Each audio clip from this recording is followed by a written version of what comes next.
नमस्कार दोस्तों, एक बार फिर से आप सभी दोस्तों का आपके अपने YouTube चैनल UNDPTV पर बहुत बहुत स्वागत है। दोस्तों आज जो दिन भर की फटाफट बड़ी खबरें मुख्य समाचार सामने निकल के आ रहे हैं दोस्तों, एक एक करके चलेंगे। तमाम बेहद बड़ी खबरें आगे इसी वीडियो में जानेंगे, लेकिन उससे पहले दोस्तों आप लोगों से एक छोटा सा निवेदन है कि अगर आप लोग भी खुलकर के देश भर में नफरत फैला रही गोदी मीडिया का बहिष्कार करते हैं तो अभी इस वीडियो को लाइक कीजिए, चैनल को सब्सक्राइब करके बेल के आइकन को जरूर दबा दीजिए दोस्तों, और कमेंट बॉक्स में अपनी राय जरूर बता सकते हैं कि आप लोगों के अनुसार क्या तीनों ही विवादित कृषि कानून रद्द होने चाहिए या फिर नहीं। दरअसल दोस्तों पहली बड़ी खबर आप लोगों को बताते चलें। किसान का फौजी बेटा बोला, अगर मेरे पिता आतंकवादी हैं तो मैं भी आतंकवादी हूं। आप लोगों को दोस्तों बताते चले, मोदी सरकार के नए कृषि कानूनों का विरोध कर रहे किसानों को बदनाम करने की तमाम तरह की कोशिशें लगातार की जा रही हैं भाजपा की तरफ से। सत्तारूढ़ पार्टी और मीडिया के एक तबके के द्वारा कभी उन्हें आतंकवादी, खालिस्तानी तो कभी चीन पाकिस्तान का एजेंट बताया जा रहा है। किसानों पर इस तरह के आरोप लगाए जाने से लोगों ने काफी यहां पर गुस्सा जाहिर किया है और लोगों के बीच में काफी नाराजगी है भाजपा को लेकर के। अब किसानों को आतंकवादी कहे जाने के खिलाफ फौजियों ने भी मोर्चा खोल दिया है। दरअसल सोशल मीडिया पर एक तस्वीर काफी वायरल हो रही है जिसमें फौजी की यूनिफॉर्म में एक शख्स हाथों में तख्ती लिए खड़ा दिखाई दे रहा है। तख्ती पर लिखा है, मेरे पिता किसान हैं, अगर वो आतंकवादी हैं तो मैं भी आतंकवादी हूं। आप लोगों को दोस्तों बताते चलें, इस तस्वीर को यहां पर पत्रकार विनोद कापड़ी ने भी ट्विटर पर शेयर किया है। उन्होंने इस पर दुख व्यक्त करते हुए प्रधानमंत्री नरेंद्र मोदी को इस सब के लिए जिम्मेदार ठहराया है। उन्होंने लिखा है कि ये सब देखना काफी दुखद है। इस देश के पूरे ताने बाने को पिछले 73 साल में मोदी से ज्यादा किसी ने भी इतना तबाह नहीं किया है। देख सकते हैं ये यहाँ पर बड़ी खबर सामने निकल के आई है। इस बीच एक और बड़ी जानकारी आप लोगों को दोस्तों बताते चले।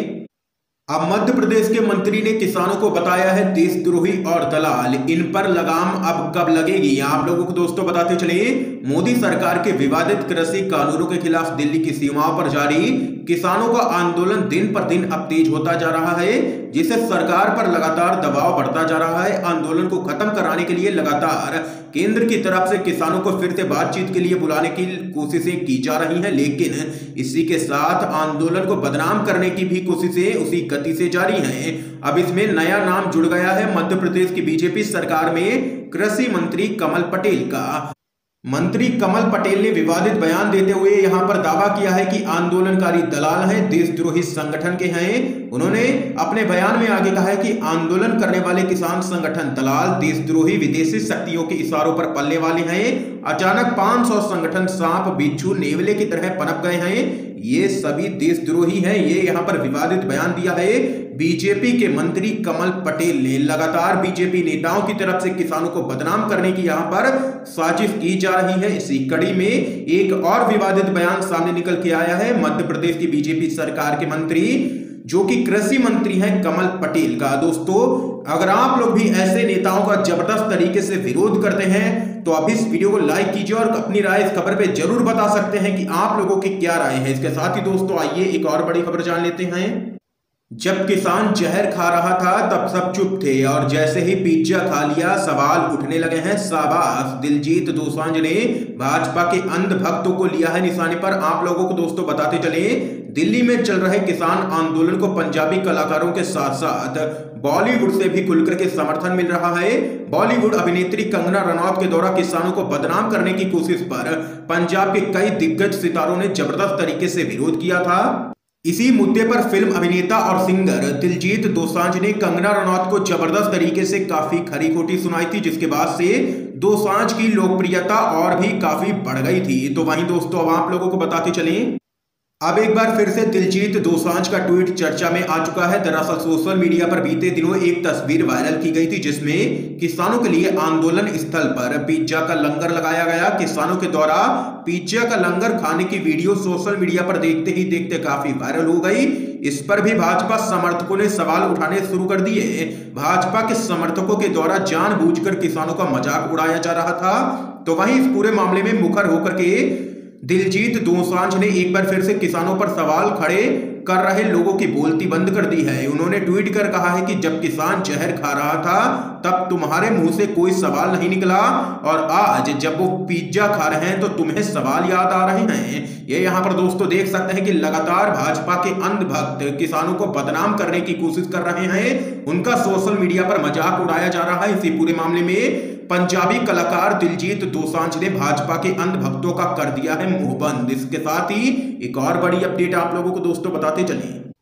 ओवैसी बोले, फेसबुक भाजपा को कर रहा है खुश, दे रहा है नफरत और हिंसा को बढ़ावा। आप लोगों को दोस्तों बताते चले, AIM के मुखिया असदुद्दीन ओवैसी ने वॉल स्ट्रीट जर्नल का हवाला देते हुए फेसबुक पर जोरदार हमला बोला है। एक खबर को रीट्वीट करते हुए उन्होंने कहा है कि फेसबुक बीजेपी को खुश रखने के लिए अल्पसंख्यकों के खिलाफ नफरत और हिंसा को बढ़ावा देता है। ओवैसी ने आरोप लगाया है कि फेसबुक बीजेपी के नियंत्रण में काम कर रहा है। अपने ट्वीट में उन्होंने लिखा है कि बजरंग दल और 2 अन्य समूहों को फेसबुक पर केवल इसलिए प्रतिबंधित नहीं किया गया था क्योंकि फेसबुक बीजेपी नेताओं को नाराज नहीं करना चाहता था। फेसबुक ने यह भी आशंका जताई थी कि उसके कर्मचारियों और कार्यालयों पर हमला किया जा सकता है, इसीलिए फेसबुक लगातार भाजपा का पक्ष लेता रहा है। यह यहाँ पर असदुद्दीन ओवैसी ने निशाना साधा है फेसबुक और बीजेपी की साठगांठ पर। इस बीच एक और बड़ी खबर जान लेते हैं दोस्तों। अडानी ने कृषि कानून बनने से पहले ही हरियाणा में 100 एकड़ जमीन खरीद ली। ये संयोग नहीं है, आप लोगों को दोस्तों बताते चले। 3 महीने पहले केंद्र की मोदी सरकार ने भयंकर महामारी के बीच 3 नए कृषि कानून बना दिए, यह कहकर कि इनसे किसानों का भला होगा। भले ही मामूली गतिविधि का चहते गोदी मीडिया से हल्ला करवा देने वाली सरकार ने इस बार यह काम बगैर प्रचार क्यों अंजाम दिया?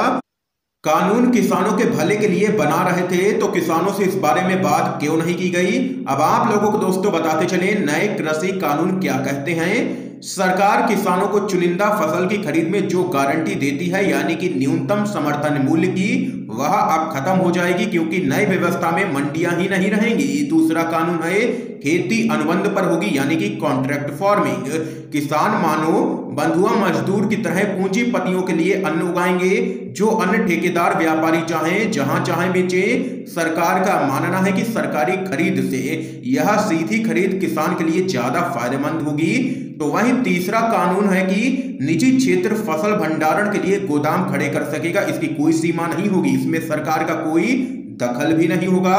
किसान तो भंडारण के ऐसे निर्माण करने से रहा, यहां भी पूंजीपति ही धंधा करेंगे। कहने की जरूरत नहीं है कि ये कानून किसानों के लिए नहीं बल्कि पूंजीपतियों के भले के लिए ही बनाए गए हैं। महज संयोग नहीं है कि प्रधानमंत्री के चुनावी धंधाता अडानी, जिसका धंधा पिछले वर्षों में देश में अव्वल दर्जे में पहुंच चुका है, ने कानून बनते बनते हरियाणा में, जहां से पंजाब और उत्तर प्रदेश दूर नहीं है, वहां पर बेहिसाब जमीन फसलों के भंडारण के लिए खरीद ली है।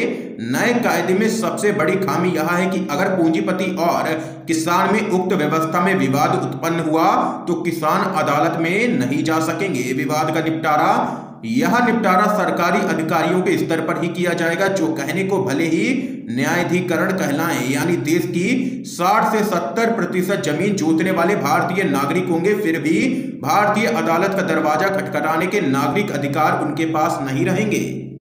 अब यहाँ पर यही सब चाल किसानों ने पकड़ ली है। वे सड़कों पर है, बच्चे, बूढ़े, माएँ और जवान। उन्हें स्वाभाविक ही लगा है कि यह उनका भविष्य खरीदने की बड़ी साजिश है।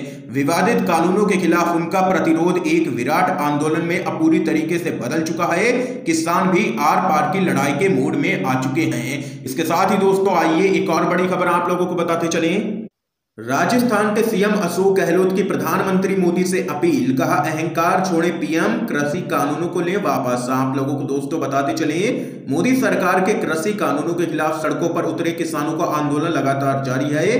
किसानों के समर्थन में कई संगठन अब सामने निकल के आ चुके हैं। तो वहीं कांग्रेस ने भी किसानों की मांगों को लेकर के केंद्र में बैठी मोदी सरकार पर निशाना साधा है। हाल ही में राजस्थान के मुख्यमंत्री अशोक गहलोत ने ट्वीट कर मोदी सरकार पर निशाना साधा है। सीएम अशोक गहलोत ने किसानों के आंदोलन को लेकर के ट्वीट करते हुए पीएम मोदी से अपील करते हुए कहा है कि प्रधानमंत्री को अहंकार छोड़ना चाहिए और नए कृषि कानूनों को तुरंत वापस लेना चाहिए। सीएम ने कहा है कि सबसे विडंबना यह है कि देश को खिलाने वाले किसान आज भूख हड़ताल पर बैठने के लिए मजबूर है क्योंकि भारत सरकार उनकी समस्याओं को नहीं सुन रही है। हमारे किसानों ने राष्ट्र के सामने शांतिपूर्ण आंदोलन का एक उदाहरण प्रस्तुत किया है। सरकार को अहंकार को दूर करना चाहिए और तीनों ही कृषि कानूनों को तत्काल वापस लेना चाहिए, जो कि किसान संगठनों की मांग है। इस बीच एक और बड़ी खबर जान लेते हैं दोस्तों।